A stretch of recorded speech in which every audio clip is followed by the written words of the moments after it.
to be honest, there are some days I don't want to get over it. Like I Yeah. don't want to let it go because I don't have to explain why, but I mean I should say because there's something about being connected to that pain. It's the last thing I have Yeah. of my loved one that I lost. There's Yeah. something really sacred and weird about that, Mm. which by the way was another piece of evidence for me personally of God because I was still connected to this pain and I thought God was connected to that and I saw Jesus' suffering and thought Jesus probably was connected to that. So there's like this multi entanglement thing happening. Mm. But I didn't even really want the pain to go away. It didn't feel like I was going to honor that was honoring of this person who was so important to me. So I that's what I've been doing the whole time is trying to grow the interiority of who I am. And I've just told myself like, yeah, the pain might not ever get smaller, but the heart can get bigger. Mm.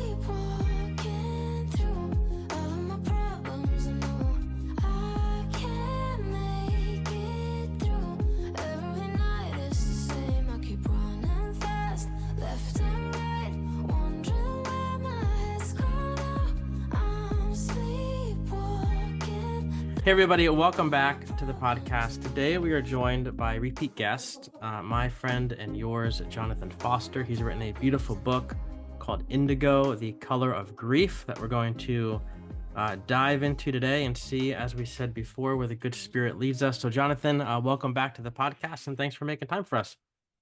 Oh man, thank you for having me and having me back. Repeat offender, you are Did- courageous Didn't and scare you away the first time. well, or the other way Or the around. other way That's right. around. That's Exactly. right. No, man, kindred spirit, and I appreciate the opportunity to hang out with you. Yeah, definitely. So I want to give our listeners a I guess like a behind the scenes footage of our Hmm. conversation. And maybe Hmm. even that's a good place for us to begin talking because we've literally been trying to plan this for maybe 6 months and I've postponed it what feels like 82 times. Not of course because I didn't want to talk to you, but because the topic of our conversation is obviously a heavy one for me in this season that I'm in, coming to grips with the loss of my father. So for our listeners, this book, it's a beautiful book. Like I said, it's a collection of these poetic thoughts about loss and grief. And I honestly had trouble making it through like even a page without tears, running down my face. And so I kept putting it away and emailing you to let you know that like I just wasn't in a place to have a conversation about any of this stuff. But so what I want to say is thank you. I said this before we hit record, but I want to say it publicly. Thank you for being gracious to me because some people I found in grief, and maybe you found this as well. Like some people just don't understand that sometimes there's like a dark cloud that's waiting by the bed in the morning when you wake up, and it sort of like follows you around all day, kind of disrupting your plans, making it difficult to do anything at all. Like one day the cloud is there or not there, the next day it's there and it demands like all of your attention. So thank you for understanding. Thank you for being flexible with me. And thank you for helping put words on my grief through this book. Oh, well, thank you for all that. And you don't have to, yeah, you don't have to worry about that at all in terms of us. And I just think it's a good reminder for everyone. And even people who haven't read the book yet, I've recognized that a lot of people just aren't even ready to dive into it. Yeah. Even some of my friends, so but I get it because it deals with so many really challenging things. And so it's all good. We're all trying basically, I think we're trying to do the best that we That's can. I right. posted something the other day about that. It's like I think that that's true, except there's a few people I'm not so sure they're trying to do the best they can. So when I think about those people, I just remind myself, I want to be the kind of person, at least, who thinks that, Right. which then cycles me back to the top. It's almost the same effect anyhow. So anyhow, all that to say, yeah, I think we're all just doing the best we can, and I appreciate your honesty and glad we're talking about it now. Yeah, thank you. To start us off, like I don't really have much of a plan for this. Like usually when I do a podcast, like I read the book and I think I want to ask this. But it Mhm. felt like this book was almost the story behind it was almost like it feels like it's too holy, I guess you could say in a way, like to have a list of questions. Like it feels like it's just the best thing to do is just to start with like tell us maybe the story behind this book because obviously there's a huge foundation at the bottom of this book, something that really propelled you into this season of grief. So I was wondering if you're comfortable, if you could take us into kind of the story surrounding this book, how it came to be, and then we'll just see where we go from there. Sure, of course. Yeah, the book is me unpacking, initially the loss of my daughter, which happened New Year's Day 2015. Mm, And it happened in a car wreck. So it happened suddenly. Um, and my partner and I have talked a lot over the years about, the different ways that people enter into these things. And sometimes you have long illnesses, and mm, that has its own trauma. I don't know that one is worse than the other, but it was traumatizing. Yeah, in the span of a heartbeat to lose this 20-year-old kid. She was a junior in college. Um, and so, yeah, that was a little bit over 9 years ago. And basically for 9 years, I've been trying to unpack that. Now, there was a bunch of stuff before all that happened too. mm, We've been walking through subtraction for a lot of years in a lot of mm, different ways. And in some ways, if I could say it this way, I'm not grateful for the specific incidences that have happened, incidents, um, but I'm thankful for the depth of, I'd like to think, the depth of character that was starting to be built mm, before 2015 hit, mm, because it helped me, begin to process it. But so the book is kind of like, initially it's about that pain, but also it starts to peel that back and talk a bit about beauty and art and mm, loss and mm, life and love and who God might be and who I thought that I was and who I'm becoming.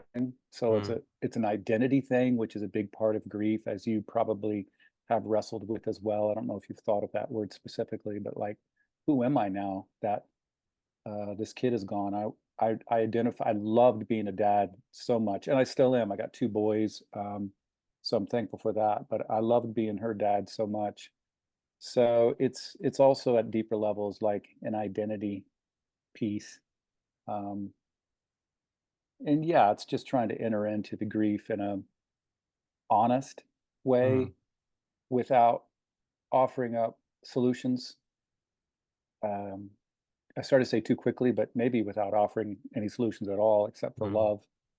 And but also be honest about that maybe there is hope too. So yeah, it's been an interesting project. Yeah.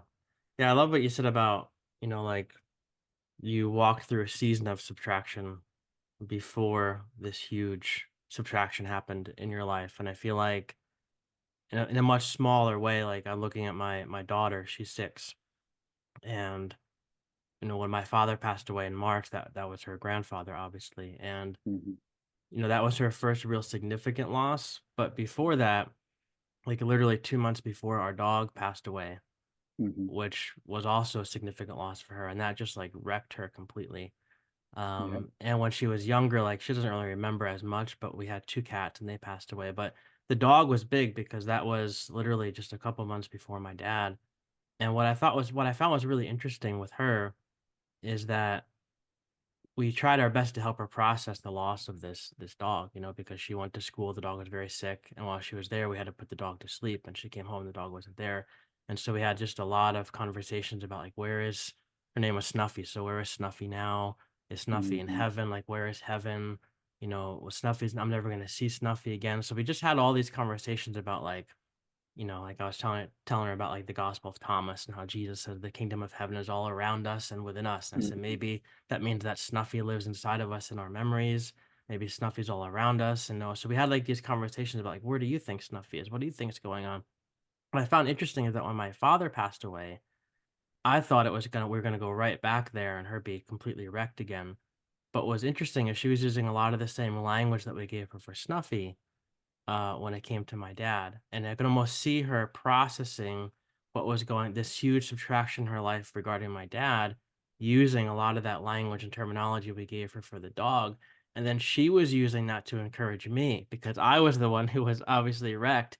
and she was this like pillar of strength. I mean, obviously she was sad, she was, she was crying, but like she came to me so many times and said, "Daddy, I can't imagine how you must feel losing your daddy. And I just want you to know that, grandpa's all around us and grandpa's inside of us." And like she was just That's using a great. lot of that same language. So I thought it was interesting just when you said that that season of subtraction almost prepared you for that moment of subtraction that you had in your life. That's a really great story of, yeah, you helping your kid and then them helping you, but also, right, the potential reality. I mean, none of us knows exactly for sure, but the potential reality and the longing we have in our heart, um, for how to process these things and where our loved ones might be and are. And I say potential reality. I mean, there's when you begin to unpack the depth of love, which I do, especially as I get to the end of the book, um, it's not unreasonable. I mean, love is never reasonable, but it's not unreasonable to be thinking in terms of God as the soul of the universe, Mhm. to borrow a John Wesley phrase, and all of these happening, all these things happening, subtractions and additions and good and bad, and all of this is happening within the body of God. And if that's true, by faith, I think that God is able to remember, like we've been dismembered, Mhm. we've lost a loved one, but in God, maybe they're remembered. Mm. And so in our minds, they're being remembered, but also neurologically, things are happening. Like I'm a different person now, uh, in very powerful ways post the death of my kid. Mm. Like in some ways, she shaped me more, if I could say. I mean, she shaped me just as powerfully in a different way than she did when she was alive, which is wild. And so the idea of who she was and the way she was got down into my neurons and into my body, and now Yeah. I've lived it out. I think something like that is happening with God. Um, all of this loss in life is being embodied within God, and new things are coming out of it. And so, yeah, what you and your daughter are talking about are, it's possible that's the real reality. Yeah. Yeah. Now you talk a lot about, obviously you talk a lot about God in your book, and you're actively writing a lot of stuff. I follow you online and stuff, and you're always writing about God. One of the questions I did want to ask you is, like, after this huge loss that you had in your life, like, why are you still a person of faith? And I just talked to Elaine Pagels a couple days ago because I'm doing these string of conversations about grief, and I asked her the same question because she lost her 6-year-old son, and Mm. then a year later she lost her husband who was hiking and he fell off of a cliff, like, and dropped 1,000 feet, and her whole life was just turned upside down. And Yeah. so, my same question for you is, like, in the midst of like unimaginable loss, why do you still have faith in the divine? Like, did was there any kind of wrestling? Did you ever come to a moment, like, in the aftermath of this loss where you're like, "You know what? Like, I think this might be it for me and God." Like, did that, like, ever come up for you? Like, did you ever wrestle like that? Like, what is that? What does all that look like for you? Yes and no. It's a bit complicated, Of as you course it is. know. um, I would, yeah. I guess so. For me, I never really entertained the idea that I never really had the thought that there was no God Mhm, necessarily. And I don't know why, because I wouldn't blame anyone for thinking mhm, that. I will say, before I forget, that I definitely have turned, atheistic towards certain types of gods. yeah, You know, right. the God that I grew up with, Right. which which is, it's complicated because even there, I think love was present in Mhm, those really confined evangelical spaces, mhm, and little by little, that was already being disassembled anyhow. Well, when my kid died, that all just like, high octane fuel that just blew up. Mhm. And so I was definitely no longer a fan of that God and not even interested in that God. A Mhm. God that would will such a thing or that would even permit such a thing because, any number of reasons that get handed to us, like there's some other good is going to happen because that, I mean, all of that's just kind of absurd and When you didn't get make to heaven, it will all make sense. Yeah. exactly, Yeah. everything happens for a reason, Mhm. and it turns God into this mechanistic, like omnipotent, outside of time and space deity who's pulling levers and pushing buttons and running the code, and it's really just kind of gross. And Yeah. so I definitely this certainly helped me do away with that kind of God. And frankly, I'm in a weird kind of liminal maybe space where I've got one foot into a lot of Christian circles and one foot out, but my one foot in keeps me um, in conversation with a lot of Mhm. people about it. And it still troubles a lot of people. I mean, I'm still trying to be patient and help them see, no, there's maybe something deeper and more expansive here.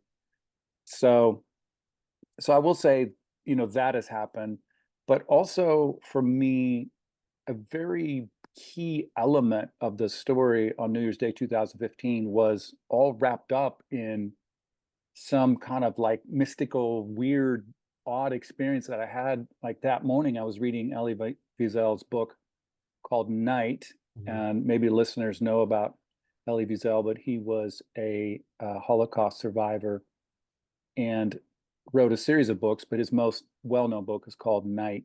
Mhm. He's won a Pulitzer Prize for it, well deserved. It's a beautiful, stunning, terrible, sickening book.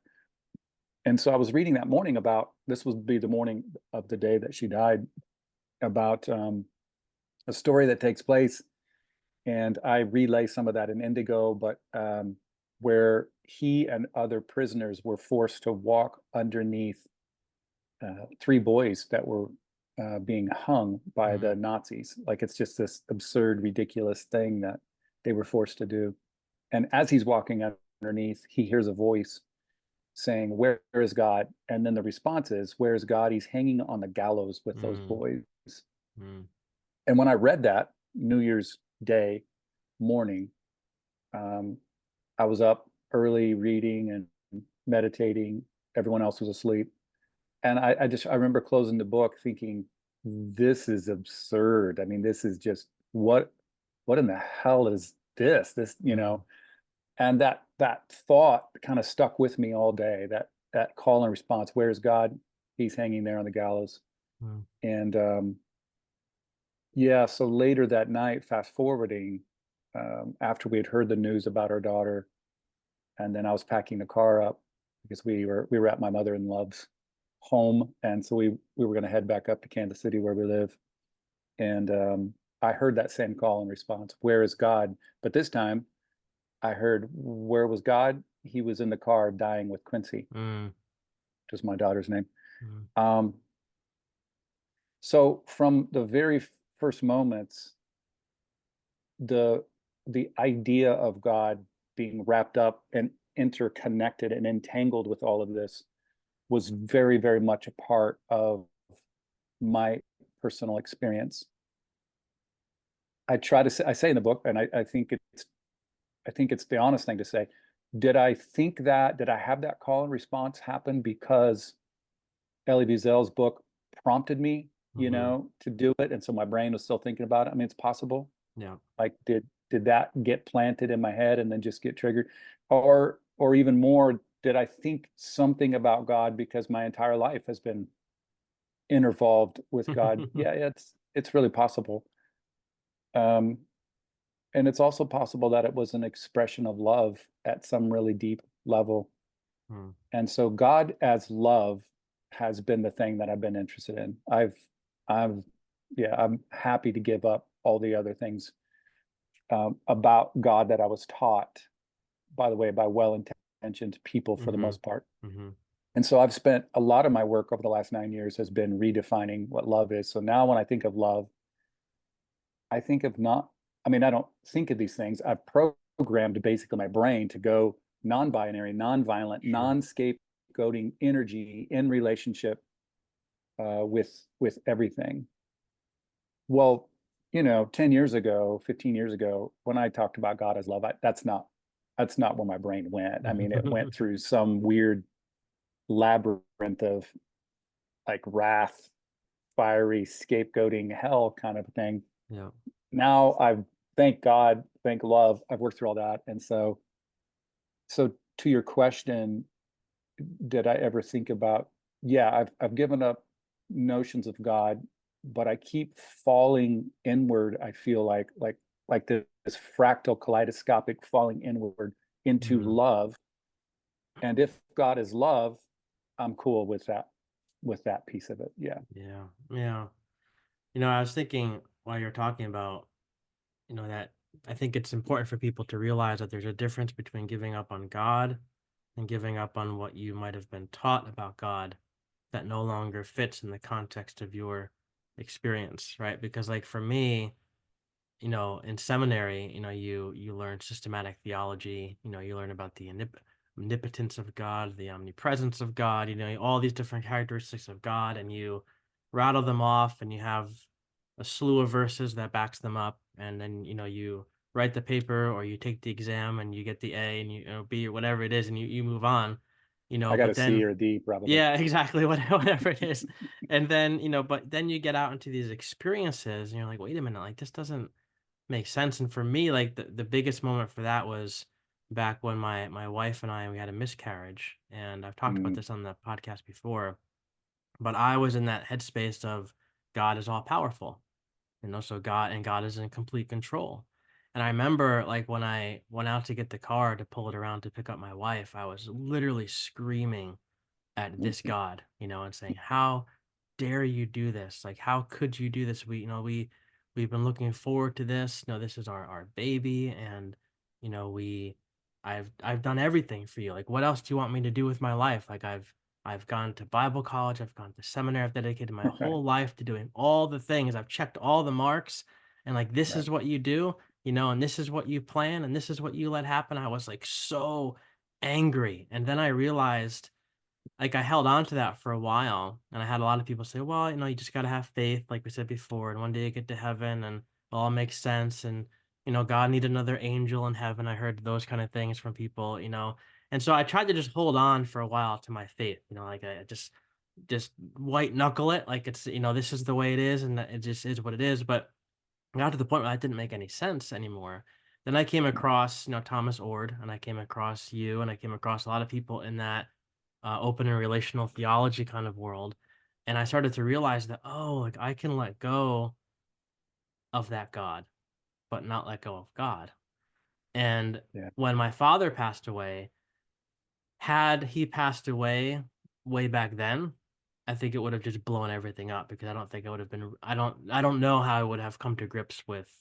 with that had I still believed in that God. But now I realize that, like you said, where is God? Like I felt like God is so connected to me and my dad and my mom who was there in hospital room as well, that like God was with us with our hands over my father's body as he was taking his last breaths, but he was also in the bed with my father as he was taking his last breaths. He was weeping with us. He was taking his last breaths with my dad, and I felt like that just for whatever reason that just brought me a lot of comfort because I felt like that's what Mm, love is. Like that's right. God is so connected to us, whether you want to call God he, she, spirit, whatever, like God is so connected with us that's where God was in that moment, and that brought me immense comfort to know that God might not be in control of all the things, but God is with us in all of the things, and that's what love really Mhm. is. Yeah, I think so. It like makes me think of, I mean, the Christian basically idea is omnipresence. Mhm. Now, I'm not so down with omnipotence, as you've already said. Um, and I know you're a Tom fan. I love his omnipotence, his love powered stuff. I'm not so much down with omniscience unless I get to kind of redefine it. But I've continued to be down with omnipresence. Mhm. And most Christians, yeah, in fact, all Christians would say that too. And it's interesting. So if you begin to parse that out and to think about it, if that's true, Mhm, There is no God-forsaken space anywhere in the cosmos, mhm. both physiologically and metaphysically and emotionally and psychospiritually. And so, yeah, the divine entanglement, as Elia Delio calls it. Um, so I yeah, that's helped me a lot too. There's that that embedded presence of love that is with us. And well, the other thing I'll just say is what I heard you say, I totally relate to as well. We went through these 6 sessions of losses, these subtractions that, by the way, were highlighted, were even more intense because, and you started to get to this, because we live in a very addition obsessed world, and our religious world is maybe the most addition obsessed. And so we go off to Bible colleges and seminaries because we have good intentions and good hearts, and we're like, we want to grow and we want to love God and we want to bring others and we want to grow churches, and it's grow, grow, grow, addition, addition. Um, but especially in our American exceptionalism culture, by the way, there's good things about America. It's not all terrible, but especially in our American exceptionalism culture, the addition piece gets highlighted, and it's pretty easy to get into it and really be doing stuff that has nothing to do with Jesus. Jesus was really oriented around subtraction stuff. Yeah, So I think that's interesting. But yeah, um, if the sequence of things and the deaths that we went through had happened in a different order, and this had been my kid 10, 20 years ago, there's no chance. There's no chance I would have been a Christian. It just couldn't have happened. yeah, And by the way, that doesn't mean you have to be a Christian. I don't sure. even care about that. It's just interesting the way it was sequenced, Mhm. the way it unfolded, I think is a better word in my life. And so when that time came and subsequent things even since then that have happened, yeah, thought about God is just constantly with us. And even when I'm not sure I'm with him, I think he or she is always with us. Yeah, yeah. Hmm. Something like that, anyhow. Something like that, something like that. So, thinking about, like, how your approach to or your thinking about God kind of evolved, I'm wondering, after the loss of your daughter, like, did your approach to grief evolve at all or change at all? Because, like, I've been thinking a lot about this with over the last year, and maybe this will ring a bell with you, but I realized that, like, when my father passed away, my initial thought was I was driving home, like, literally 40 minutes after it happened, and I was like, "I don't know how to grieve. I don't really feel like I know how Mm, to grieve right." And if there is a right, I don't know what to do with these feelings, because mhm, again, like, I grew up in that, Bible college, seminary, pastor, everybody else goes before you, and you have to be there for everybody else. And so I just learned to squash my feelings down. And mm, I talked to this with Elaine the other day. I said to her, I was even thinking about, like, I worked at Apple for 11 years and in a retail store. And I've gone through, we had our miscarriage and I was there and some other losses as well. And you get time off, but you have like it's a week maybe, but then you come back to work, and you have to go out on the floor and your smile sells the computer, so you've got to be present, you've got to be engaging, like you've got to learn to push your feelings aside. And so I felt like I was really good at that because I learned to do that in the church. And so I felt like I was really good to do that there. And so I did that there. But I just realized driving home, like, all my life, I've been conditioned to push these feelings away, but I can feel them right now bubbling beneath the surface. And I have a decision to make. Like, I have a whole bunch of podcasts lined up, for the summer. I've got all the stuff I've got planned to do. I can throw myself into all that stuff and do all the things and make my way through the to-do list and squash those feelings down because I'm really good at doing it. Or I can clear that part of my calendar and I can make space for this door to open and just have to be ready for whatever's going to happen. And so for me, like, I decided that's what I was going to do. That's what I did. And I had all these feelings come up that I didn't know what to do with. But, I realized that had this happened again 10, 15 years ago, it would have been a very different scenario for me and how I handled it. So I'm wondering, with the loss of your daughter, did your approach to grief evolve or change at all, or was it pretty consistent based upon how you had approached grief in the past with those other subtractions in your life? I mean, there was definitely some common denominators. Mhm. Earlier in our life, we went through a 3-year stretch where my sister unfortunately was murdered and our house burned down, and then my best friend from Mm, college died. Those happened bam, bam, bam, one year after the other. And I just remember, and I was on staff at a growing, church plant in a suburban growing area out in Phoenix, mhm, Scottsdale, Arizona, and everything was fast paced and moving. And I just felt like I was in a fog. Um, and I definitely I got some support from friends, but the mhm, religious system in general did not support that. mhm, And so there were certainly common denominators to those kinds of things. So I was on friendly terms with this fog feeling, with this like just being feeling untethered, yeah, like my sense of gravity had shifted. yeah, It was around these certain people, and mhm, then those people are gone, and all of a sudden, you're the larger things that the gravitational force is pulling, they're in other places. mhm, So I was friendly with that. But then also, no, of course, because of life and the way things change and everything is changing, everything's in flux. Nothing is ever really stable, mhm, which is, I think, half of our problem with any of our religious traditions. mhm, We finally nail it down, pun probably intended. We finally nail it down, but then, things change because we change, our bodies change, our minds, our yeah, hearts, the yeah, world around us changes.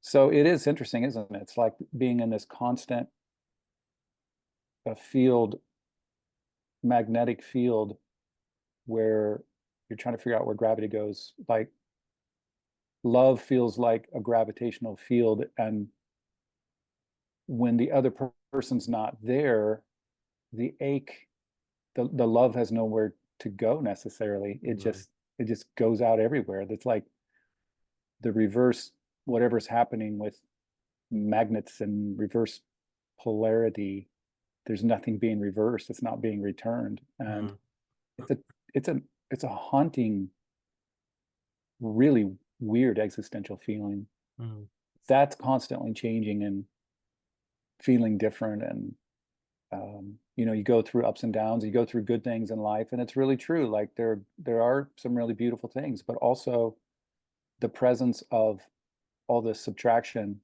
is never removed from me. And that was really kind of that's another way to explain why the book Indigo came about, is because I kept wrestling with how weird it was that I had an absence, but that the absence had become a type of presence. And that, there was no energy there, but it was completely energizing me. mhm, There was no form, but it was forming me. yeah, And so artistically, that's what really generated the whole rest of the book. But sorry, I'm rambling. Your question was, has it changed? Yeah, it's constantly changing and it's constantly different, um, every day. And I just sounds like I'm trying to do what you're doing. Um, I'm trying to bring myself into the presence of the thing. And I think it's really honorable work. And by the way, for anyone listening, you may not have lost a kid or your parent, but all of us have gone through mhm, loss of the way we thought life was going to go, yeah, which in some ways is what all of this is about. The loss of a marriage, the loss of a dream. Um,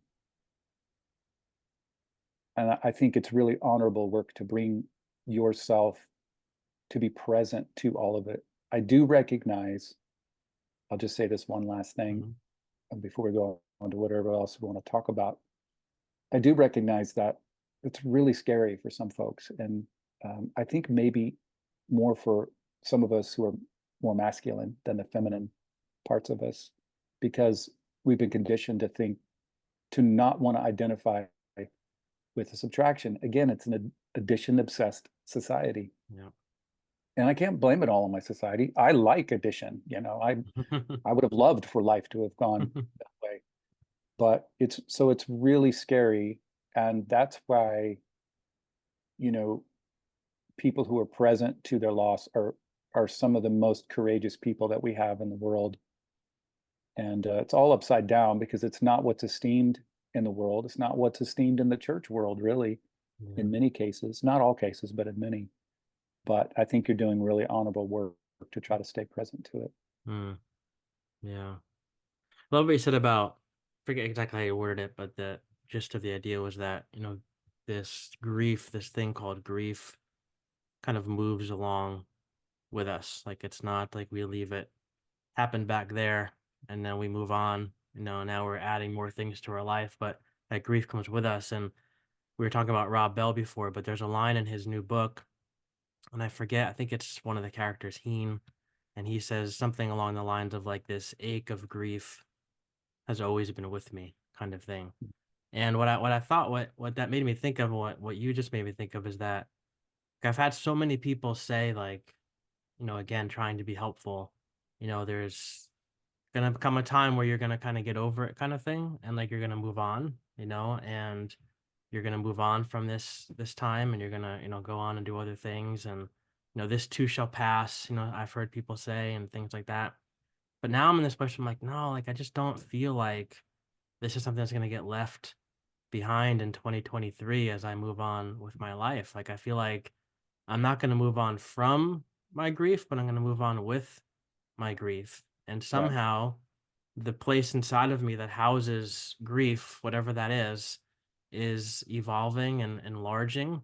And it's just Right. making room for that part of me to be there with me always. Like it's not like I'm ever going to get over it. There's going to be days where, like I said before, that dark cloud is waiting for me, and it's gonna need some attention, because it's not gonna stay in the past. It's gonna come with me. But like I said, that place inside is gonna evolve and grow and make space for it. Whereas a year ago, I felt very small and very cramped, and like I felt like all jittery inside because I couldn't make space for this thing in my life. But now, even just a year later, if that space has gotten just a little bit bigger, the grief is a little bit more comfortable in there. And I imagine that in 2, 3, 4, 5 years down the road, as other losses inevitably come into my life as well, that space will just continue to enlarge and take shape and make room for that part of me to be there.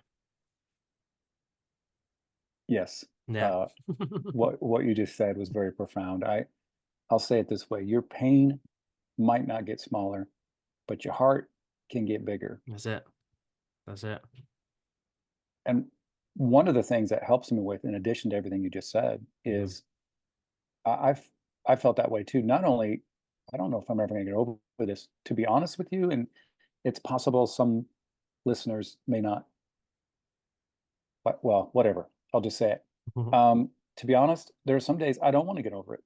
Like I Yep. don't want to let it go because I don't have to explain why, but I mean I should say because there's something about being connected to that pain. It's the last thing I have Yeah. of my loved one that I lost. There's Yeah. something really sacred and weird about that, Mm. which, by the way, was another piece of evidence for me personally of God, because I was still connected to this pain, and I thought God was connected to that, and I saw Jesus' suffering and thought Jesus probably was connected to that. So there's like this multi entanglement thing happening. Mm.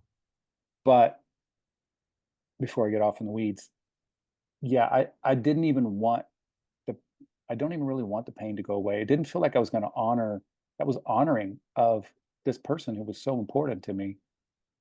So I that's what I've been doing the whole time, is trying to grow the interiority of who I am. Mm. And I've just told myself, like, yeah, the pain might not ever get smaller, but the heart can get bigger. And you're absolutely on the healthy path when you're doing that.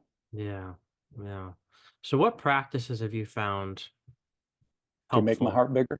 Yeah, like to make your heart bigger, to, work with your grief, to live with your grief, because there's a lot, like you said before, like it's not just the loss of a child or the loss of a parent. People have all different losses. I know somebody who listens to the podcast recently lost their house and everything they own in a fire. We have other people who have lost, pets, people who have lost siblings, things like that. Like, what practices have you found helpful to keep yourself um, from disconnecting completely because I feel like I felt that in my own life, like over this last year, like it'd be very easy for me because I'm an introvert to begin with.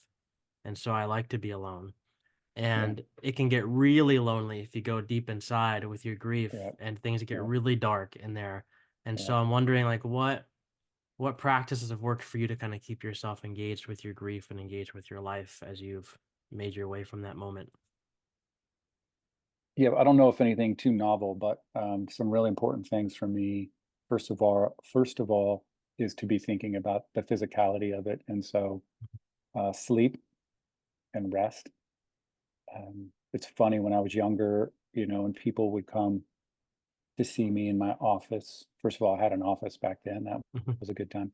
Um, and secondly, I was a young Bible guy, and we, almost always we'd wind up talking about, or the first thing I'd mention is how, as they're trying to work through their problems, Yep. is what Bible verse can I point them to? Now, Right. now I almost always start with, tell me about your sleep life. Mhm. Tell me about your rest. It's so important. So I've paid more attention to that. Mhm. Um, I've paid, for me, it's interesting. I was being invited to, lured into writing about it because that's how I was processing it. It Mhm. was just so much chaos. And there's something about writing that helps me reorder the chaos in my world, putting, I don't know what it is, words on a page, on a screen, as it were, and moving those things around. It's like existential Tetris. Like I'm Yeah. moving them around on the screen, and it's doing something inside of me. Yeah. So I was already kind of trying to be a writer before this big event happened, but not too long after that, I made the commitment to myself, to the universe, that I am going to do this. I'm going to Mhm. become an author. Well, in order to do that, this might be a side trail, but I'm still answering your question. Um, in order to do that, I had to get up early because at the time, not only was I pastoring, we had also started, and by the way, we still run a nonprofit out of Haiti that takes up a massive amount of my time at Mhm. times. And at the time, I still had two boys at home, and growing a little church and all the different things that I was involved in, coaching and all the stuff. So I knew I wouldn't be able to write unless I got up early Mhm. consistently. So I started getting up really early to write. Well, that forced me to go to sleep earlier. And Mhm. not only that, it forced me to think about um, things like how I was going to prepare to go to sleep earlier, because one of my problems has always been I can go to bed early, but I may not go right to sleep. Right. So I had to reapproach that whole thing. So now I'm reading books about and listening to podcasts about sleeping better. So that now I start turning my lights off earlier in the evening just to prepare myself. I read, this is funny. My wife thinks this is funny. Like I read really hard theological stuff at night, or maybe I'll listen to a podcast because if I really, really focus, all the other voices go away Mhm. and it puts me to sleep. It doesn't put me to sleep necessarily because it's boring. Right. It puts me to sleep because I'm trying to figure out You're what the exhausted freak, from thinking, yeah. right, what Alfred North Whitehead is saying, or Right. um, so so it affected how I prepared to go to sleep. It affected the way I ate because eating certain foods and drinking certain things was keeping me up later. It's funny how much the commitment to write wound up changing so many of the other things. And anyhow, trying to answer your question, what are ways that I help make my heart grow bigger? Writing was a piece of it, but also in all of that were all these things involved with it. It's funny because sometimes when I say that stuff, depending on who I'm talking to, I obviously don't get that vibe from you, but I get the vibe. Actually, people have even said as much to me, like, well, yeah, no, but really, what are the real things? Like, what are the spiritual things? And I've been like, no, wait, Sleep is actually, spiritual. Jesus took it naps. is. Absolutely. Right.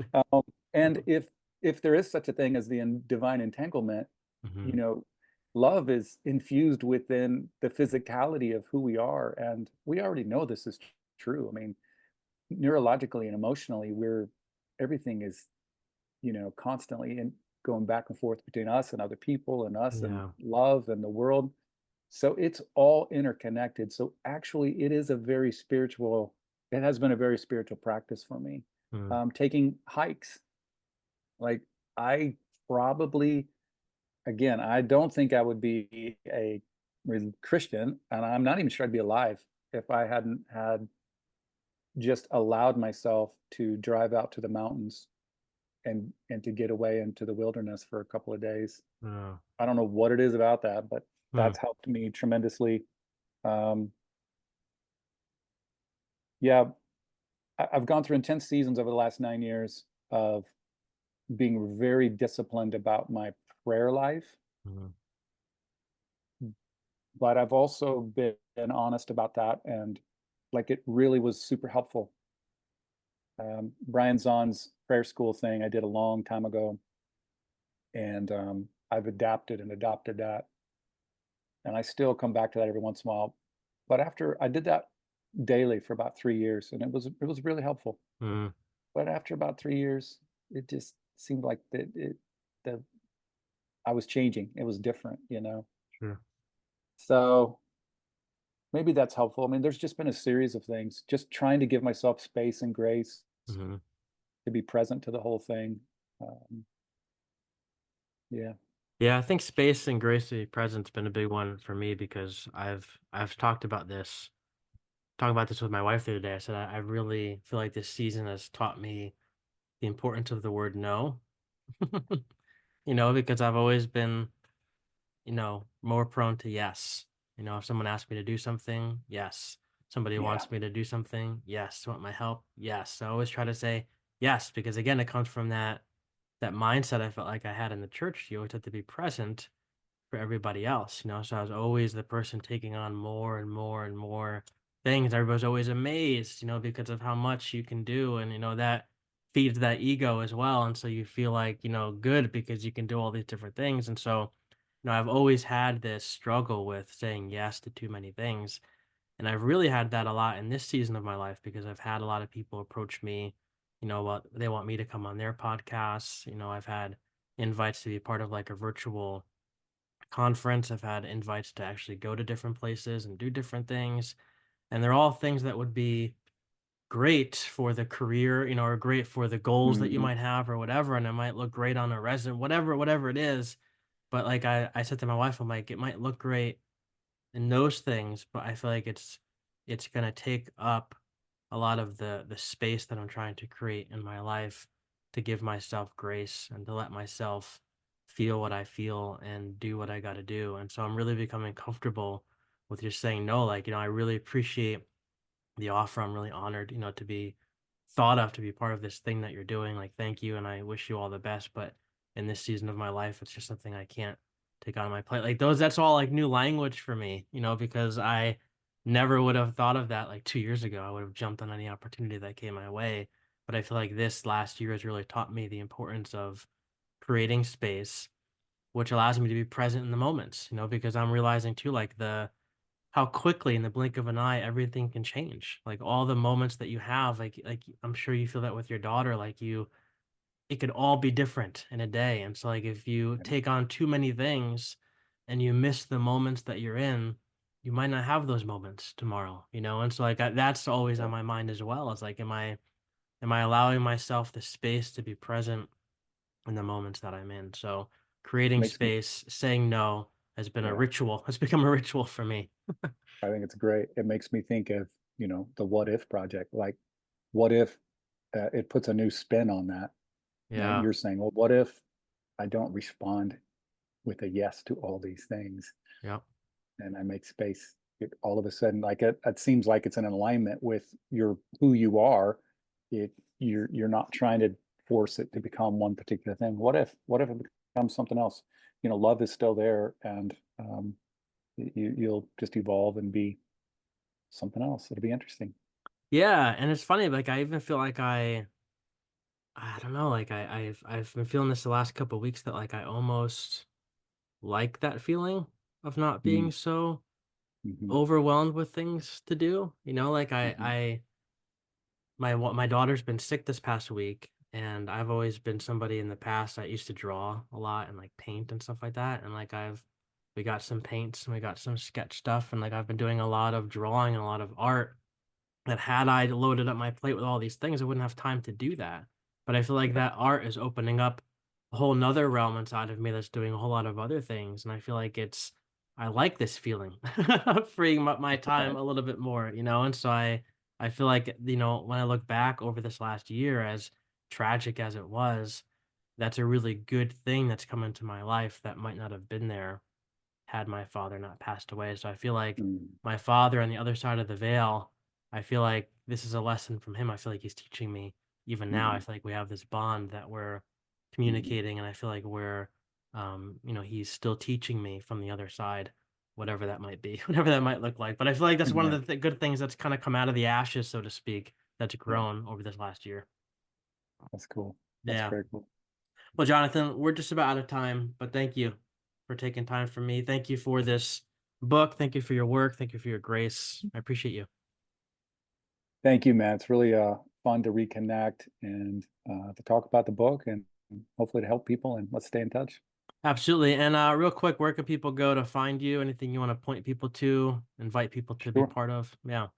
Well, Indigo, The Color of Grief, can be found at all fine digital retailers. So audio, um, ebook, physical, audio. I don't know why Audible, which is Amazon's thing and is the biggest one, Hmm. is still not out yet. But if you want the audio, you can go to Spotify and Apple and all those other places. And it will be on Audible. Could be today. Who knows? There you go. Hey, Um, whenever and Amazon decides that I they're don't gonna know. do what they do. Audible's always been a pain for some reason. But if you want to just connect with me, you can go to jonathanfosteronline.com. You can sign up for my Substack. You can find out about some other books, or maybe you want to write a book. I can help you do that. Any number of things we could do. There you go. I'll put the links in the show notes and we'll do it again Thanks. soon. All right, buddy.